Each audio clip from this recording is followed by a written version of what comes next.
Bonjour à toutes et à tous, nous sommes le lundi 5 août et je vous propose de commencer cette nouvelle édition avec les images de cet exploit réalisé ce dimanche par Frankie Zapata, 110 ans après Louis Blériot qui avait relié la France à l'Angleterre en avion et 10 jours après être tombé à l'eau lors de son ravitaillement, l'homme volant a réussi à relier les deux pays, à traverser la Manche avec son flyboard. Il a parcouru 35 km en 22 minutes. L'homme volant qui a désormais annoncé s'être lancé un nouveau défi, celui de construire une voiture volante. Sacré défi donc pour Frankie Zapata qui va, il l'a annoncé là aussi, prendre des vacances après beaucoup de travail. L'homme est revenu en France l'après-midi après avoir pris un ferry.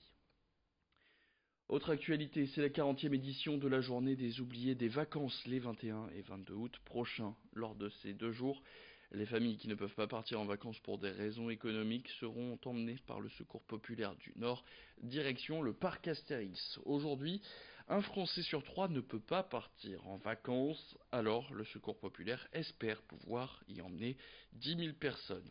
Cette sortie a évidemment un coût, 50 € par tête. Le prix sera pris en charge par le Secours populaire du Nord qui lance un appel aux dons.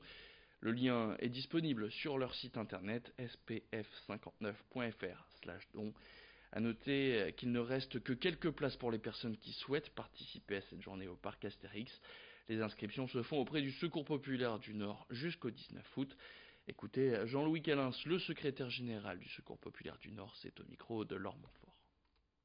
Celles et ceux qui ne sont pas partis le 15 août ne partiront plus en vacances. Donc on a dit il faut qu'on fasse une grande journée pour donner envie de partir en vacances, pour donner envie de s'inscrire, et puis aussi pour les enfants quand ils ne sont pas partis en vacances, quand ils rentrent à l'école, de quoi on parle? Eh bien, alors c'était vrai il y a 40 ans, c'est encore vrai aujourd'hui, que de quoi on parle? On parle des vacances. Qu'est-ce que vous avez fait pendant les vacances cette année? Et donc celui qui a rien à rencontrer, a rien à raconter, eh bien il est vraiment en situation de difficulté encore.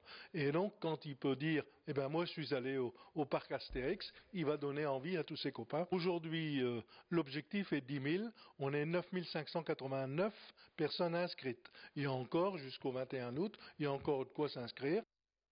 On parle maintenant rentrée et les étudiants cherchent peut-être un logement pour la prochaine année scolaire. Une fois les clés en poche, eh bien il y a des fois des appartements meublés, d'autres qui ne le sont absolument pas, et c'est pas toujours évident de pouvoir trouver des meubles. Il existe plusieurs bons plans, comme par exemple les ressourceries, les magasins de récupération ou encore le troc.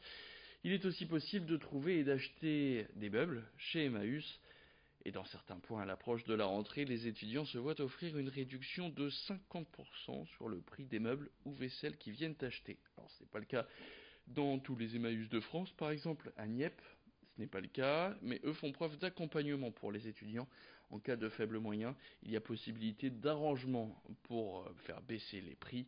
Les explications d'Alain Azari, adjoint responsable de la communauté Emmaüs Nieppe, au micro de Lucille Constant. Il faut quand même valoriser les gens qui ont envie d'avancer dans la vie, c'est-à-dire étudier pour pouvoir mieux vivre ou travailler plus tard. Tout simplement, on sait très bien que le démarrage chaque fois c'est super compliqué, c'est super dur, surtout qu'on n'a pas de moyens. Donc dans ce cas-là, on essaie toujours les accompagner et trouver une solution. Et puis un bon plan pour partir en vacances si jamais vous n'avez pas encore réservé vos billets d'avion ou de train. Ça s'appelle Combigo, c'est une plateforme internet imaginée par deux jeunes Lillois. Elle offre la possibilité de réserver ensemble, combiner un billet d'avion, de train, de bus ou de covoiturage, ce qui permet d'avoir des trajets moins chers. Direction les vacances. Le site compare en fait toutes les offres de transport existantes afin de trouver le meilleur rapport qualité, temps et prix, et le tout sans différence de tarif pour le voyageur qui paiera le même prix sur cette plateforme que sur les différents sites traditionnels répartis sur le web. Combigo se rémunère grâce aux rétrocommissions des plateformes de voyage. L'idée, c'est un des deux cofondateurs de ce site qui l'a eu. Lui s'est rendu compte que parfois un billet de train et d'avion ensemble pour une même destination valent moins cher qu'un vol seul ou un train seul par exemple. mais que les combinaisons n'étaient proposées nulle part ailleurs. Écoutez, Romain Notonnier, il était l'invité d'Adrien Lanois sur ce plateau pour présenter son concept. Un voyageur qui habite à Lille, si par exemple il voulait partir à Athènes le 6 septembre, donc il devrait regarder les prix des vols depuis tous ces aéroports-là. Ensuite, il devrait lancer d'autres recherches pour regarder le prix du train pour rejoindre les aéroports, d'autres recherches pour regarder le prix du bus pour rejoindre ces aéroports-là, puis du covoiturage, ce qui prend en moyenne 3 heures. Et du coup, Combigo va lancer toutes ces recherches, effectuer toutes les combinaisons, vérification horaire, le temps de correspondance, en une seule recherche. Toutes les destinations sont possibles, donc vous pouvez partir de n'importe quelle ville équipée d'une gare dans le nord, vers n'importe quelle destination équipée d'un aéroport, mais aussi d'une gare routière à l'étranger, puisqu'on a intégré aussi le covoiturage et les bus dans le monde entier. Et puis une idée sortie pour les vacances, elle s'adresse à tous les fans de Fort Boyard. Vous savez, cette émission diffusée les samedis soirs tout l'été sur France 2, où des célébrités affrontent de nombreuses épreuves et énigmes sur ce célèbre fort au large de La Rochelle. Eh bien, à l'Équin, Prison Island fonctionne sur le même principe. En petits groupes de 3 ou 4 personnes, vous faites face à de nombreuses cellules, avec à l'intérieur des épreuves tantôt physiques, des énigmes ou même des épreuves où il faudra de la cohésion d'équipe. Vous naviguez entre les pièces au rythme que vous voulez. Chaque épreuve réussie rapporte un nombre de points. Ce n'est donc pas un escape game, comme on en voit de plus en plus, mais plutôt un jeu d'aventure dont le concept a été importé en France par Fabien Després et Christelle Boucher.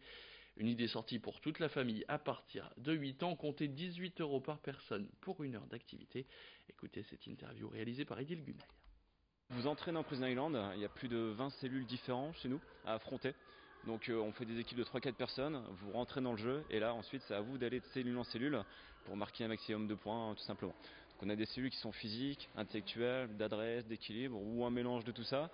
Et l'idée c'est vraiment de travailler en équipe pour réussir au mieux chaque épreuve et finir tout au haut du classement de la journée. On a eu 1935 sur 2150 en 2 heures, si je dis pas de bêtises.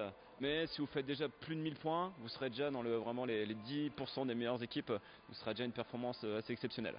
En 1h30, on a entre 5 et 600 points en moyenne, avec, voilà, je vous dis 10% des équipes qui font plus de 1000 points. Et c'est la fin de cette édition. Merci à toutes et à tous de l'avoir suivi. Tout de suite, vous retrouvez vos prévisions météo.